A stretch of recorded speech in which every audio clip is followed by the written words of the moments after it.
America is the richest and most powerful country in history, but America's rise to #1 was actually quite unexpected. In fact, most of North America was ignored for more than 100 years after it was discovered. Here's a map that was made right before Christopher Columbus discovered America. The Vikings said they had discovered an island somewhere over here, but no one realized that it was actually a continent. So Columbus believed that he could find a trade route to Asia by sailing west, but actually he found some islands in the Caribbean Sea. Columbus didn't find the spices he was expecting, but he still believed that he was close to India. So he called the natives Indians, got some goodies, and took them back to the king and queen of Spain. "Hey, your majesties, I just got back from Asia. Great, where are the spices?" "Well, we haven't found the spices yet, but they've got lots and lots of gold." "Now you're talking, Columbus. Go back, tell them all to be Christians, and bring back that gold." A few years before Columbus claimed the West Indies for Spain, the Portuguese had discovered that they could reach Asia by sailing around Africa.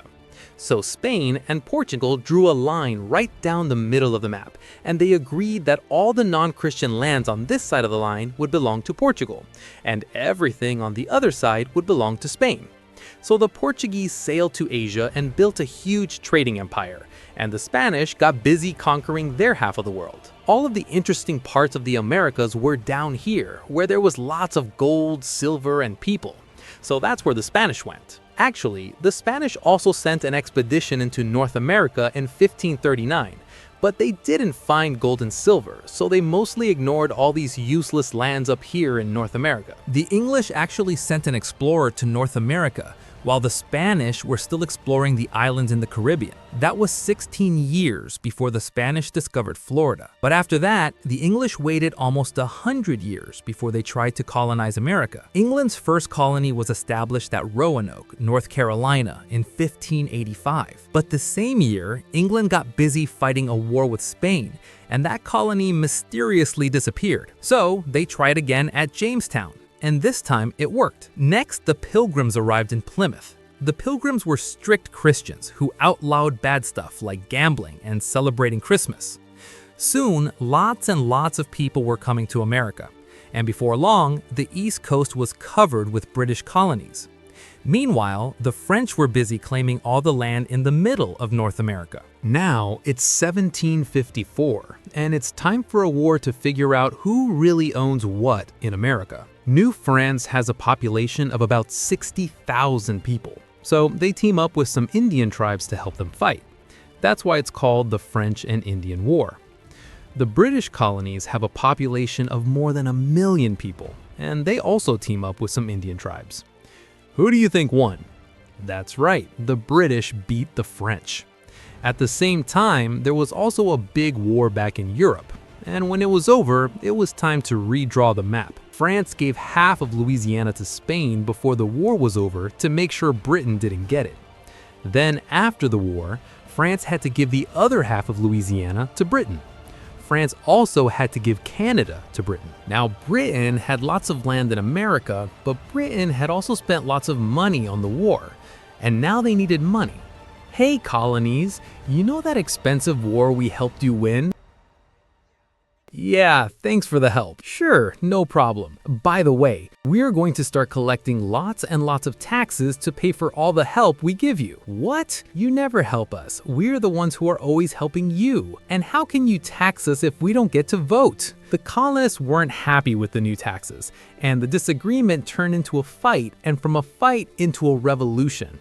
On the 4th of July, 1776, the Americans declared their independence from Great Britain, and that was the beginning of the United States of America, right? Not quite. It would be 5 more years before the Americans won their War of Independence.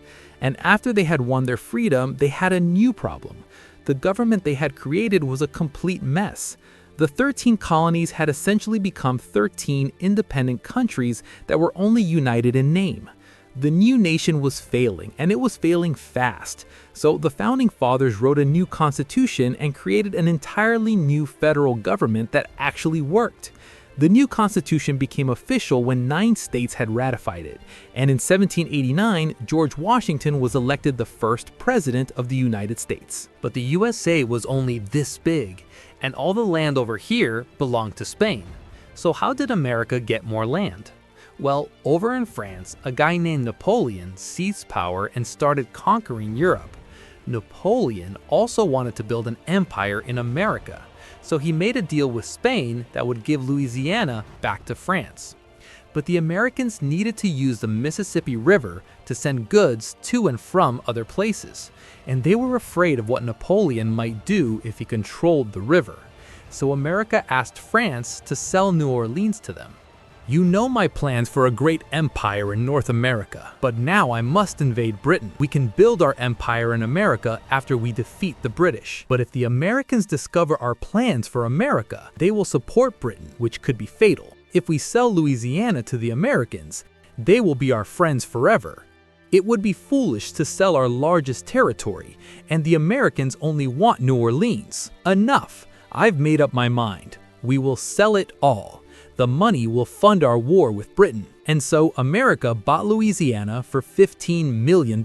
America had just doubled in size. And that was good because America's population was also almost doubling every 20 years. In those days, the average American family had 7 children, and all those kids needed some place to live. So lots of Americans moved west, where there was lots and lots of unclaimed land. Does anyone own this land? Of course not. Great, because now it's mine. But these lands, my hunting grounds.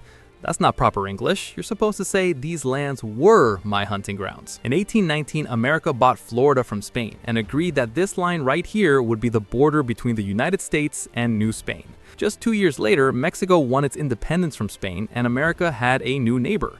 The northern territories of Mexico were sparsely populated and difficult to control, so the Mexican government invited Americans to settle in Texas. These settlers quickly outnumbered the Mexicans, and before long, the Texans broke free from Mexico and created their own independent republic. We want to join the USA. Do you have slaves? Yes, we do, and we're proud of it. Well, sorry, we don't need any more slave states. Hey guys, I'm president now, and this is ours. In 1845, the United States changed his mind and let the Republic of Texas join the Union. Disputes over the border of Texas led to a war with Mexico.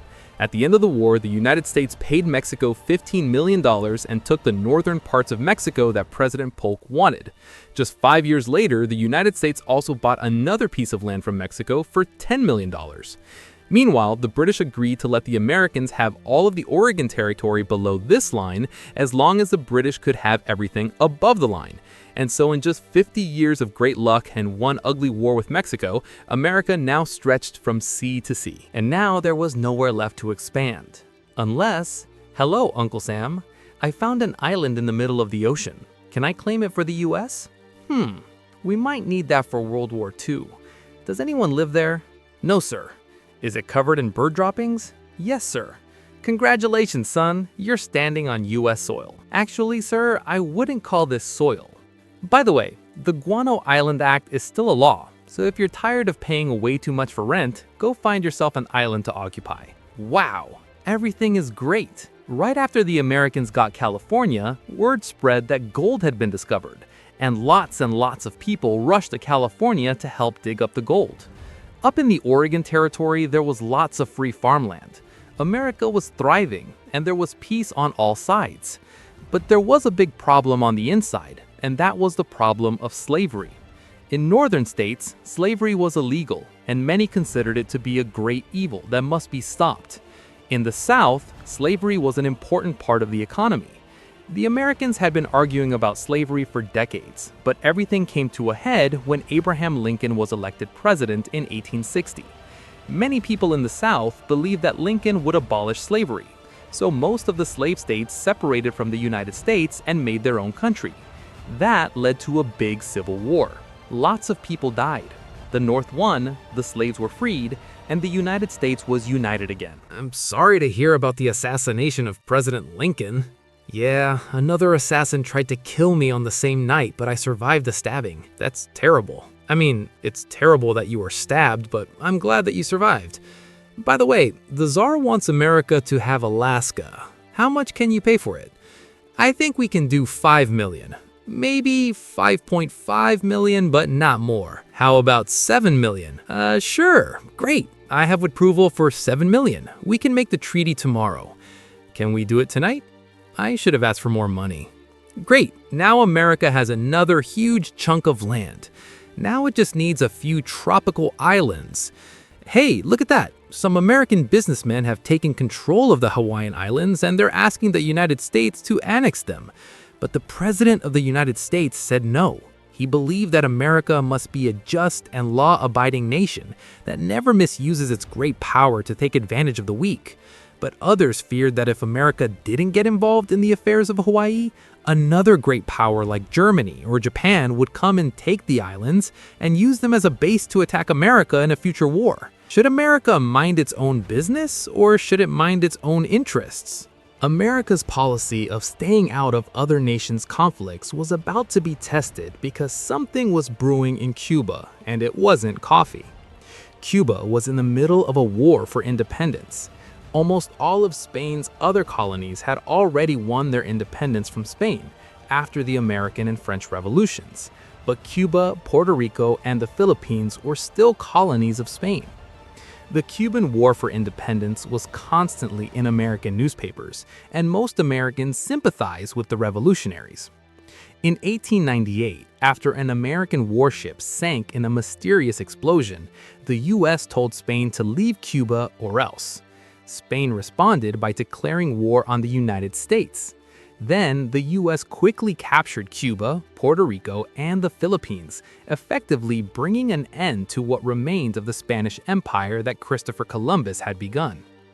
During the Spanish-American War, the US also annexed Hawaii, which was becoming an important naval base. After the war, the president was shot, and so the young and energetic Theodore Roosevelt unexpectedly became president. Hey, Columbia, we want to build a canal right here.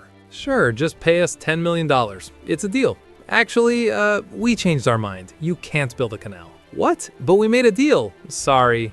Hey, Panama, welcome to the Club of Countries. We want to build a canal right here. Sure, go ahead. While Roosevelt was president, he built up the second largest navy in the world and used his powerful navy to influence global politics. The Americans finished building the Panama Canal in 1914, allowing the powerful US Navy to quickly move between the Atlantic and Pacific Oceans. America had become a world power and World War I had just begun. If you want me to make more videos like this, please subscribe to let me know and be sure to watch the next video right here. If you want to learn more about American history, I'll leave notes and clarifications in the description. See you next time!